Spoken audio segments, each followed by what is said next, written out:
The Nigel Farage Show on LBC. So the Prime Minister, she's unashamed. She's going to spend the foreign aid budget so that it benefits UK interests. She's going to make sure that foreign aid works. So it's a big, strong speech down in Cape Town today from Theresa May. She's good at getting up and giving these big, strong speeches. The question is, do her words reassure you that it's right, given what she said today, to stick to £13 billion a year on the foreign aid budget? And if you think, yep, absolutely, she's reassured me, let's keep spending the money, then call me on 0345 6060 973. Or maybe you think, do you know what, this is ridiculous. We know we're going to finish up spending it on a whole host of ludicrous and pretty uncheckable things. If that's how you feel, text to 84850. Or maybe you're one of those who thinks, forget what the other countries do. I know we spend more than America, more than almost the whole of Europe, but actually we have a moral obligation to spend this money. And if that's how you feel, tweet using the hashtag Farage and LBC at LBC. And, of course, watch us on Facebook and comment there too. Let's go to Simon in Hornchurch. Simon, good evening. Good evening, Mr Farage. I want our money to be spent on British national interests, so I'd like that $13 billion spent on improving the policing in this country, or helping education so that schools aren't asking parents to pay for books and everything else, etc. I'd like it to be spent on the potholes in our roads and improving our infrastructure so that our economy is stronger than it is. Mrs May represents the truth just as much in this subject as she does on Brexit. It's incredible. Notice me in her speech, she doesn't actually say that the majority of British people agree with this. She just hopes that they would go along with it. Do you know, Simon, David Cameron, when he was asked about his period as Prime Minister, and of course he left rather abruptly after that shock referendum result, David Cameron said that one of his greatest achievements as Prime Minister was to get us to spend the 0.7% every year. And my sense of this has always been that your view, Simon, is the majority view. People do want money spent in their own interests. However, when it comes to earthquakes, when it comes to devastating hurricanes, I don't think people mind giving money for emergency relief. In fact, I'm perfectly happy to send a cheque, pay online myself. But Simon, she shifted the policy here. She's arguing that the money won't get spent on stupidities. She's arguing, Simon, that she'll spend this money and that ultimately it will benefit British companies and British workers. Do you not believe her? Well, as you probably gather, I don't know. I mean, I suspect... I wouldn't trust Mrs May on this, as I say, than any other issue. I mean, the government at the moment is a joke. As I say, why would I spend my money down the road if I want to benefit my family? I spend it on them to improve their lives. Primarily, if we want to improve conditions around the world, let's trade freely with the rest of the world. As we know, that is the whole point behind Brexit. That's mutually beneficial to all countries. We're not undermining their economies that way. We're actually benefiting their economies and benefiting our own. But in terms of trade, not aid, by the taxpayer, primarily that should be spent here on the needs. It's not as if we don't have these needs.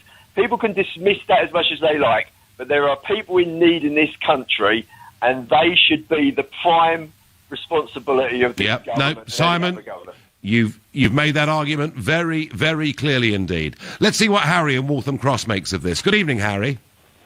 Good evening, Nigel. So, are you reassured by the Prime Minister that the foreign aid budget's going to be radically transformed and in future will be spent in ways that will benefit us? All I can say is that pigs might fly. Right. This idea that foreign aid benefits the UK economy is rubbish. If you go back a few years, as I understand it, we were giving India £500 million a year in aid. Whether they wanted it or not, they keep saying they don't want it, but we give it to them anyway. And going back a few years, they wanted to replace their aging fighters, so they were looking round to purchase new. And it was a straight competition between the new British Typhoon fighter and the French Spatial. So what do? They bought French. So it hasn't helped, isn't? No, I see that. I mean, Harry, are you saying that you don't believe the Prime Minister when she gives these big speeches? You You could say that. You could say that. Right. Okay. All right. A very, very cynical Harry there from Waltham Cross. And look, I'm sure we're going to get people on saying that we have a moral obligation to do this, but I do suspect there is a very big majority in this country very upset with the amount of money we're spending on foreign aid, with the way we're spending it on foreign aid, and just won't believe that this is the Prime Minister to radically shake up the system. I most certainly don't. Do I think it's important when she talked about post-Brexit being able to do trade deals with African countries? Absolutely I do. Trouble is, because of her transition period, it'll be at least 2021 before we can sign any of these things. You're listening to the Nigel Farage Show here on LBC, and it's now 7:15. So we're going to go on. We're going to go on spending £13 billion a year. In fact, folks, the truth is it'll be £14 billion this year. So we're going to go on spending £14 billion a year in foreign aid. The Prime Minister will keep us to this international target, which almost nobody apart from us actually meets. But she reassures us in Cape Town today that it's all going to be absolutely hunky-dory, because in future we won't be wasting money on African equivalents of the Spice Girls. We'll actually be spending it on projects that in the end will benefit us, and she's unashamed about that. One other issue in South Africa today that I wondered whether she would talk about, and it is what is known as land reform. Cyril Ramaphosa, he is, of course, the South African president. He said not long ago, there is no land grab. There is no assault on the private ownership of property. Our proposals will not erode property rights, but will instead ensure that the rights of all South Africans, and not just those who currently own land, are strengthened. Okay, so you know what's been going on. Farms have been taken from people. Far too many South African farmers, yes, white farmers in most cases, but in some cases their farmhands too, have been murdered through these expropriations. It is awful. And last week, Donald Trump intervened in this. He said, I have asked Secretary of State Mike Pompeo to closely study the South African land and farm seizures and expropriations and the large-scale killing of farmers. South African government is seizing land from white farmers. That was Trump last week. That was Trump on the 23rd of August saying there is a huge problem here. And I wondered, what would Theresa May do? What would she say in the face of this very, very, and it seemed to be controversial issue? Well, what we heard today was Britain supports South Africa's land reform programme, provided it is carried out legally, is what she said in Cape Town today, adding she would discuss the issue with President Ramaphosa. The UK has for some time now supported land reform that is legal, that is transparent, and is generated through a democratic process. Mrs May, it is not legal, it is not done through a transparent process, it is absolute theft, and I'm afraid with it, the lives of many South African farmers disappearing.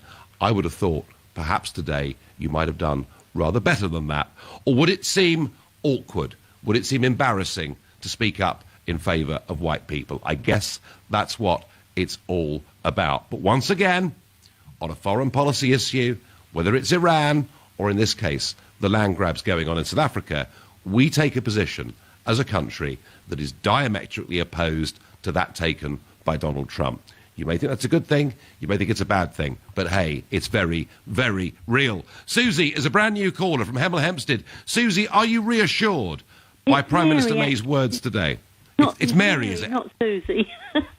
Okay, well, sorry. Mary, good evening. Oh, good evening. I'm afraid that they say you can tell they're lying when you see their lips are moving. I don't believe a word this woman says, and I'm really wondering if she's losing her marbles a bit, really, because she's so stupid. I just can't believe that she's a leader. Look at the Mary, money we give to Zimbabwe. And they've done the same thing there, and there they were a flourishing economy. Now they're barking. Yep. And she's virtually going to encourage South Africa to do the same. Well, she can't be stupid, Mary. Mary, she can't be stupid. I mean, come on. You know, she's been elected as an MP. She's held senior office. She can't be stupid. But she may be very out of her depth. Well, I just don't know. I just think she's like Tony Blair. She's just in a different world to everybody else. I just think the woman's losing her marbles. I really do. I just can't believe she's so out of touch. She has all these advisors. How can she? I just am almost lost for words. I don't know what to say about the woman. Well, Mary, it could well be that her advisors are even more part of the metropolitan London bubble than even she is. Maybe they're even more out of touch than everybody else. Mary, I thank you. Well, not one of you so far. Not one of you coming through and saying you think the Prime Minister has given a great speech today. I really am surprised. But you can contact me, 03456060973. She also today visited a school where there was dancing going on, and she joined in with this dancing, and I'm afraid that the satirists and the cartoonists are going to remind her of that every single day between now and the end of her premiership. She was also asked her up-to-date views on Brexit, but more of that in a few moments. Let's stick with her speech on foreign aid and whether you think it's still worth spending £14 billion a year, given her reassurances today. Paul says to me by text, no. Food banks, the NHS, housing, new schools. We need one house to be built every 5 seconds. May is out of touch. Sean from Kensington says, another example of Mother Teresa's international PC virtue signalling when there are more deserving causes here at home. Surely someone out there will speak for the Prime Minister. Maybe it's Andy in Holyhead, I don't know. Andy, good evening. Good evening, Nigel, and welcome back to the Brexit fray. Good to see you back in that. Yes, well, I'll be out there, Andy, don't worry. And one of the things I will argue is that the government and our political class are completely out of touch with public opinion. That's a point I will make when I'm out on tour. And, Andy, I think it applies to the foreign aid budget as well. Foreign aid is a touchy subject. It serves two purposes. The primary purpose that most people think of is like things like hospitals and wells and education and sort of wishy-washy, touchy-feely, nice things. The secondary aim, I think, is what's driving this.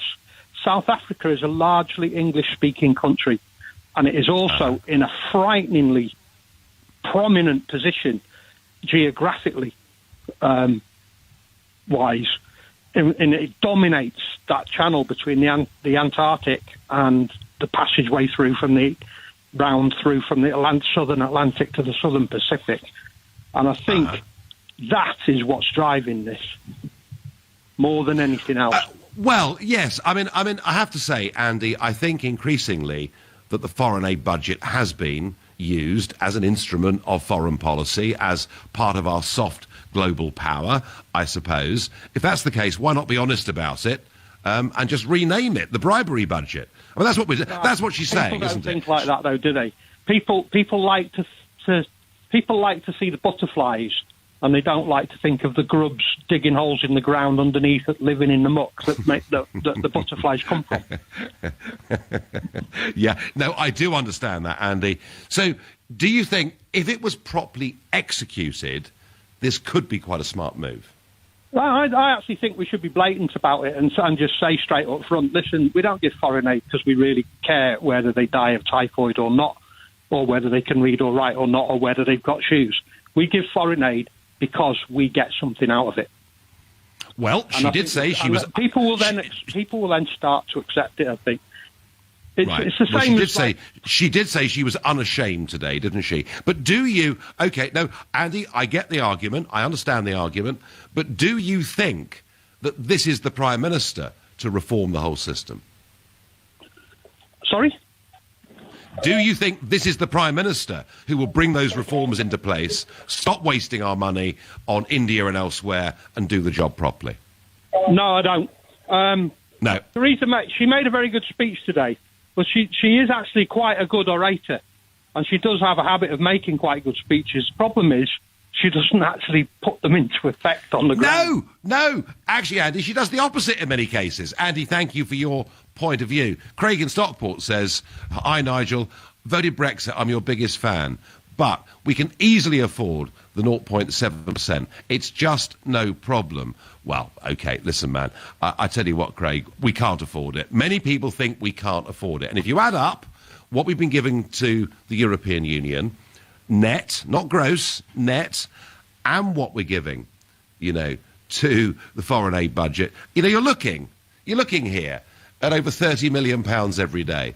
1 week of that, you could build a new hospital. That's an argument that does persuade many people. But Andy was saying, hey, don't worry. Actually, we don't care about foreign aid. We're just using it to bribe foreign companies and governments, and it'll be in our economic interest. Well, if Andy's right, but then, of course, he goes on to say she's not the right person to do it. If he is right, then they should come clean. Gordon is calling from the Netherlands. Hi, Gordon. Good evening, Nigel, once again. We meet again Good on evening. the radio. I'd just like to say that Theresa May's dad dancing today, how embarrassing for the UK, for one thing. It wasn't good, was it? No.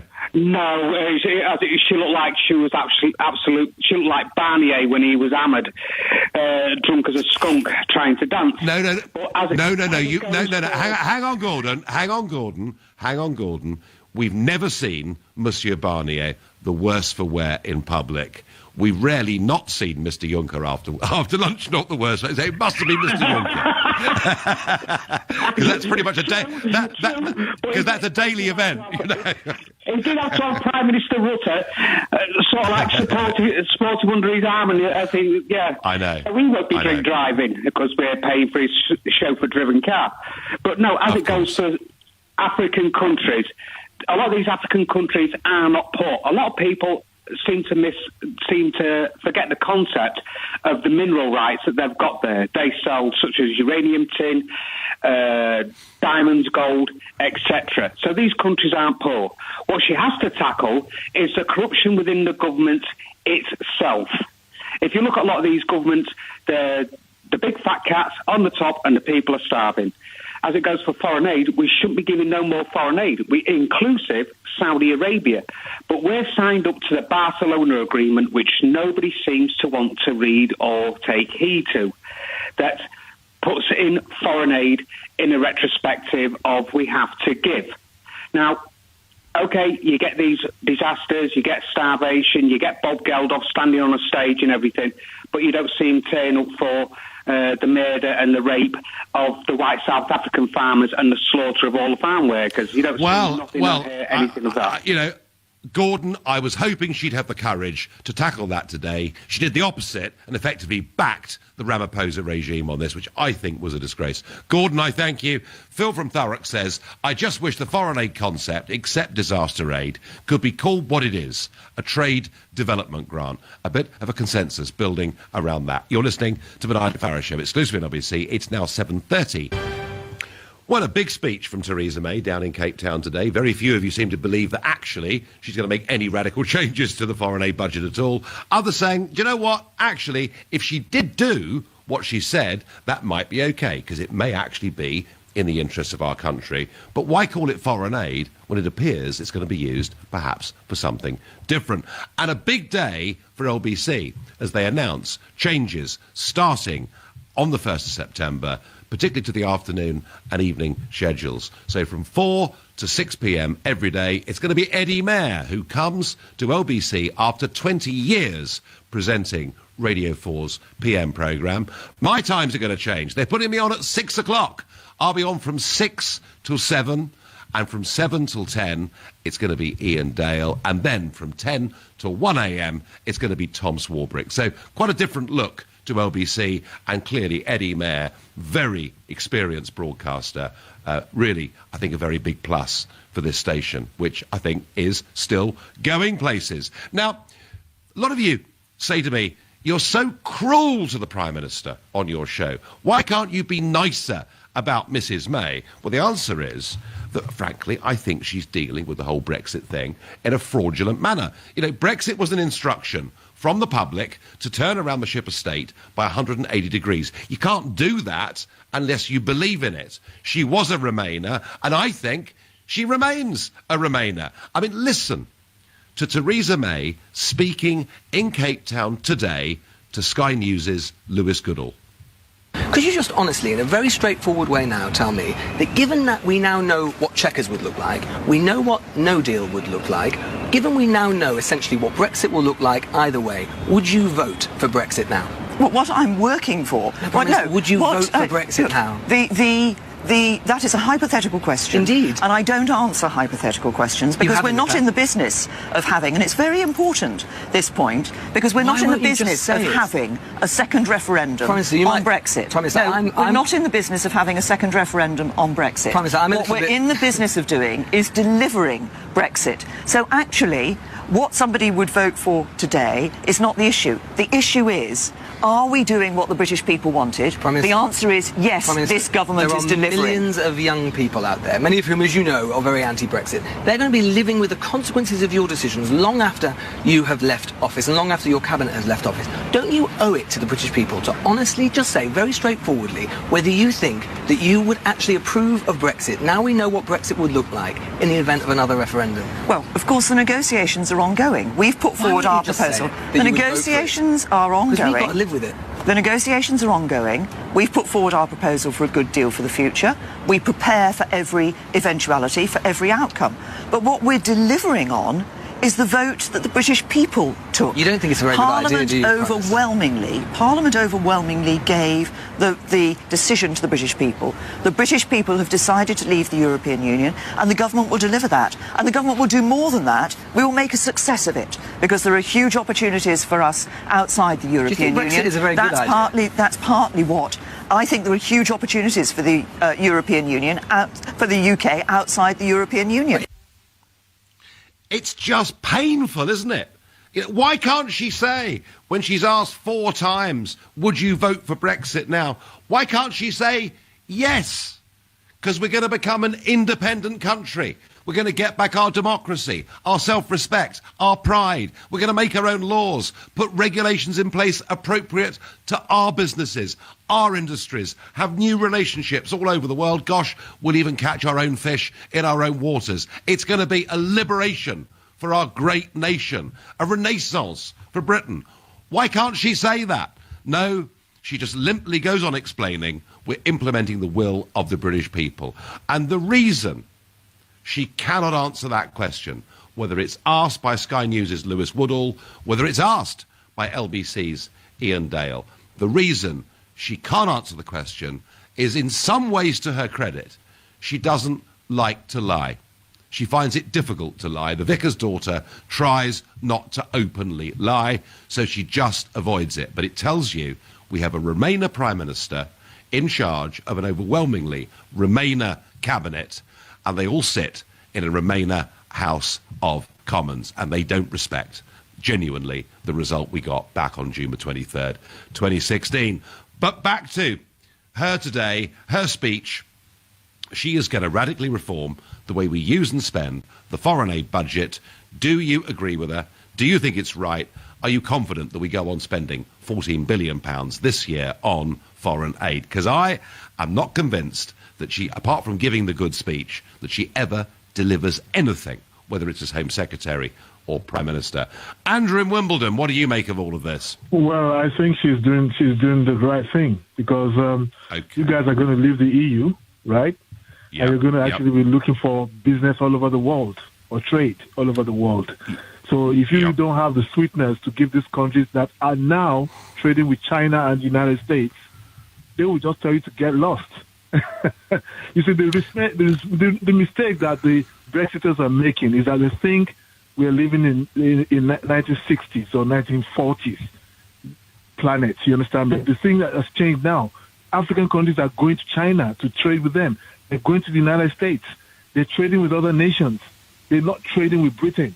You think you're going to use the British Army to actually force them to actually trade with you? No, Andrew, no, that isn't going to happen. But your point's a good one. This is the first time, I mean, for example, on this 3-day visit, she's going to Kenya. It'll be the first time in 30 years a British Prime Minister has been to Kenya, and yet, as you say, the Chinese government and big Chinese businesses are in Africa every single week building those relationships. And I do get the logic, Andrew, absolutely, of what you say. But why call it the foreign aid budget? Why not be more honest? Why not call it the overseas business development grant? Something like that. Okay, it's appropriate to be called the foreign aid budget because apart from helping to get British firms to be able to do business in those nations, you also have to have grants that you can give even some of the local economy, local people in the economy there, so as to make their infrastructure okay for the investment that British companies are bringing into those nations. I just want to say one thing about the South African situation related to the land and farmers. White farmers. Please do. The white farmers, I'm so sorry to say, between the 1600s and the 1800s and the late 1800s, forcibly took that land from Africans. So, I mean, for people to now say that, what's going on with Andrew, hang on. We cannot go back to the 1600s. We cannot go back to all the things that happened in our past. If we did, the United States of America basically would hardly exist. The world was what it was. But right now, I mean, Andrew, let me put this to you. Look at countries like Uganda. Look at countries like Zimbabwe. Look at the phenomenal agricultural food production those countries had, and look at what's happened to them now, particularly in the case of Zimbabwe. Those farmers in South Africa, are doing a good job for the country. I know there may be historic wrongs there, Andrew, but frankly, stealing land from them, and so many of them and their workers getting killed, surely that must outrage you, Andrew. But can I just say one thing? The case of the white farmers, some of them are in places like Nigeria, for instance, and they've been emphatically made to understand that that land doesn't belong to you. So you can do the agriculture you want to do, but the land doesn't belong to you. So I think what's going to happen is that, yes, they might tell them to stay, but you have to make it clear to them that it's tribally, right? Those lands belong to some certain tribes, and it was forcibly taken away from them. And what if those tribes in the 1600s forcibly took the land off other tribes? How do we deal with that, Andrew? Excuse me? I'm saying, supposing some of the tribes forcibly took that land off the previous owners, how would you deal with... I mean, how far back in history do we go with this? No. This situation was a situation whereby the land was given to missionaries, right? But at the back of that, it was forcibly taken also at the same time. It was out of trust that African tribes gave some of those land to them. Out of trust. No, but isn't the truth, Andrew? But Andrew, isn't the truth now? Isn't the truth now that these farms are being forcibly taken off these families, many of whom are finishing up dead? Right? Okay, fine. If that's what you believe, that's fine. I have to say, what evidence I've seen suggests otherwise. Andrew, I thank you very much. And I had a feeling that land reform would come back up, or land reform as it's called. It is a hugely contentious issue. Mrs May ducked it totally today. Back Ramaphosa, said, provided it's legal. Well, what's going on, folks, isn't legal. Tony by text says, Nigel, May is useless and 14 billion buys a lot of coppers and nurses.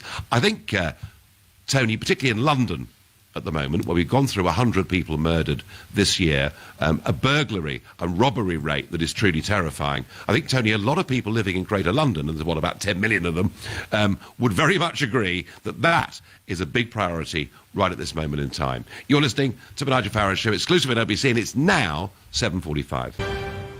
£14 billion a year we spend on foreign aid, 0.7% of GDP. We're just about the only country in the Western world that actually meets that target. David Cameron said it was one of the crowning achievements of his time as Prime Minister. Mrs May clearly agrees, but she does say there's going to be a shift, and unashamedly in future that budget will be spent in ways that will benefit longer-term British businesses. Well, if that's the case, Prime Minister, why call it foreign aid? And when you talked as Home Secretary about radically changing things in our prisons, with illegal immigration.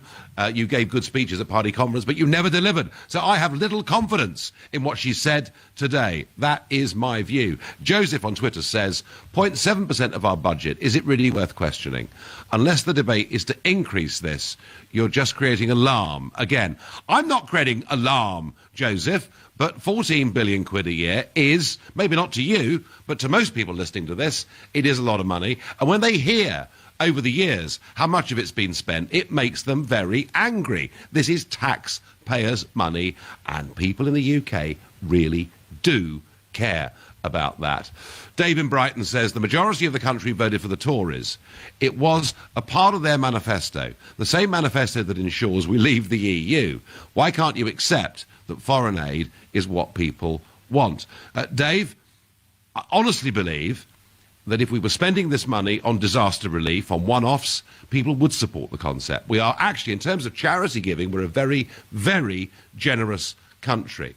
The problem with so much of foreign aid, it is that cheque that goes every single year, and the feeling that in many cases what foreign aid is, it's effectively poor people in rich countries giving money to rich people in poor countries. I felt that way for about 20 years. Let's go to Steve, a new caller from Newham. Good evening, Steve.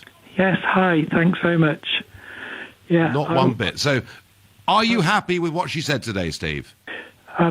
Well, I rang up. I haven't got any information about what Mrs. May said. I hadn't heard about that. But with regards to the foreign aid budget being 0.7% of our GDP, yeah, I think the criticism earlier in the programme, everyone was thinking of, or the callers were thinking of 13 or 14 billion pounds, that being a lot of money. But the idea I want to just suggest or say is that if a person had £100 to spend to sort his budget out for the week, decide to give 70 pence away to a tramp or to whoever, he'd then have £99.30 to address the needs that he has for the week. And that's the situation with the foreign aid. 0.7% is like having £100 and giving away 70 pence. You've got the vast majority of it still left, and we should be happy to give at least that much. And if it's not well spent, then that's an issue to be addressed and have enough. But Steve, if you with your £100 choose to give your 70 pence to a tramp, that's your choice. But the point here is it's not you effectively making that decision, it's the government. And there are some, Steve, who think that 70 pence is being taken from them, given to a tramp who spends the whole lot on booze and wants 70 pence again tomorrow. That's the problem with it. The problem is not the illustration of a tramp, and I think that most people, if they had £100 in their hand, wouldn't mind giving 70 pence away. I think that's the fact. Well, is it, Steve? Okay, and as I've said already, we are not, as a country, ungenerous, uncharitable people. Far, far from it.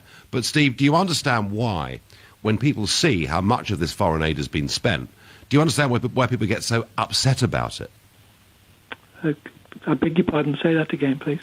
I'm saying when people see the ways in which some of this budget gets misspent, do you understand why some taxpayers get upset? Yes, that's a different issue, and it shouldn't be misspent. And if for instance, you had the 14 billion, the 0.7%, to be spent in that fiscal year, if it wasn't spent, I'd be all for putting it into, like Norway has an aid budget. They just stow their savings in it.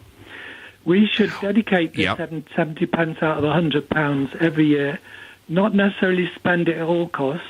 If we don't spend it, then let's just put it in this equivalent of a sovereign aid. Development Steve, that's fine. People into actually finding good ways to spend it, and it'd actually be good for the country. It'd be looking out. Well, Steve,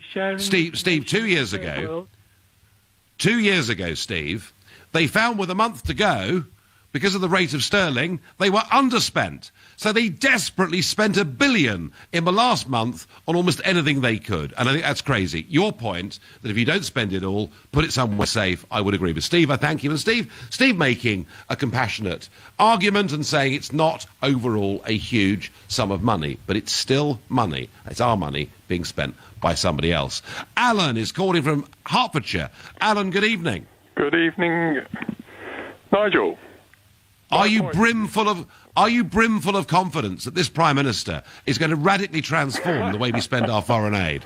As for this Prime Minister, I think she's showing the worst judgment of a Prime Minister since 1938, when Chamberlain declared peace in our time. But that's a bit strong, isn't it, Alan? No, I think it's fair. Anyway, but on to more positive things. The Commonwealth, as a policy, says that they support trade, not aid. That was the policy that all the Commonwealth heads of government signed up to at the Commonwealth heads of government meeting. It's the policy that this government signed up to. So that shows the way to go. There are we can't solve all the poor countries' problems in the world, but I think we can do a jolly good job for the Commonwealth ones if we concentrate on them. And then perhaps, if that's the success I think it will be, other countries will see the way to go. I'll give you one little one little fact here. Sub-Saharan Africa, 8 out of 10 of the topmost innovative economies are Commonwealth member countries. So I reckon putting some money into them is putting money where it's going to do a lot of good.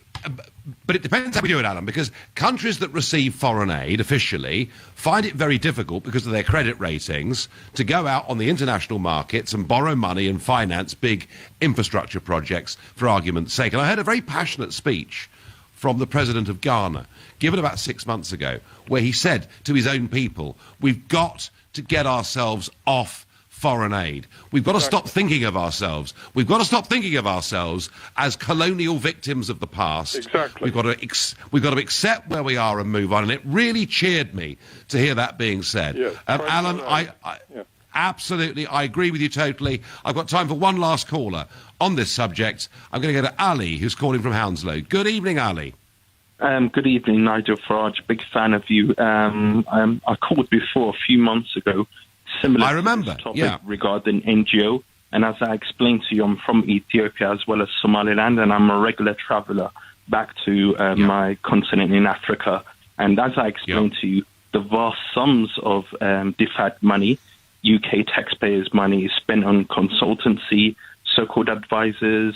A big chunk of it is being eaten away by administration fees, and it creates an industry where there's vast swathes of hotels where they have holiday swimming pools, 4x4s, Land Cruisers, and it's surrounded by a sea of poverty, but yet there's industries, companies who are begging for investment in basic infrastructure, transmission lines, roads.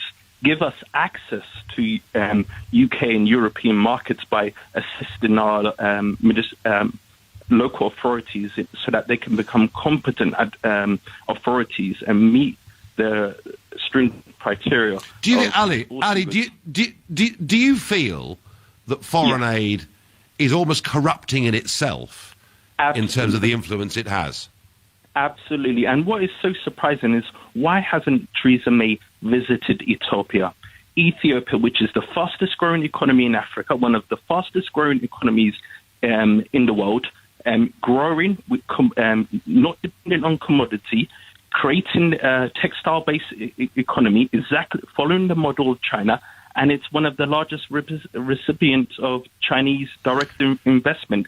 Is she avoiding Ethiopia? Is she trying to ignore the truth? Well, Ali, I think the truth of it is, for the last 30 years, British governments have willfully ignored the Commonwealth, willfully ignored large parts of Africa. They've kind of been obsessed with Europe, believing that is our future. And she's right to go to Africa. but not in terms of what she said today. Ali, I thank you. Look, my final thought on all of this is I do believe in trade, not aid. I do believe in helping poor countries. I particularly believe in helping the family within the Commonwealth. But foreign aid is not the answer. And even branding this money as foreign aid actually has a damaging effect in many ways on those countries. If this is business investment, if they're joint ventures with private companies, fine, let's just call it that. But let's get the money away from the bureaucrats who've been running the foreign aid budget and running it so inefficiently for far too long, to the anger of very many taxpayers. You've been listening to the Nigel Farage Show here on LBC. I'm back tomorrow, back in London at 7. At 10 tonight, it's Nick Abbott. But up next, it's Clive Bull. Nigel, thank you very much.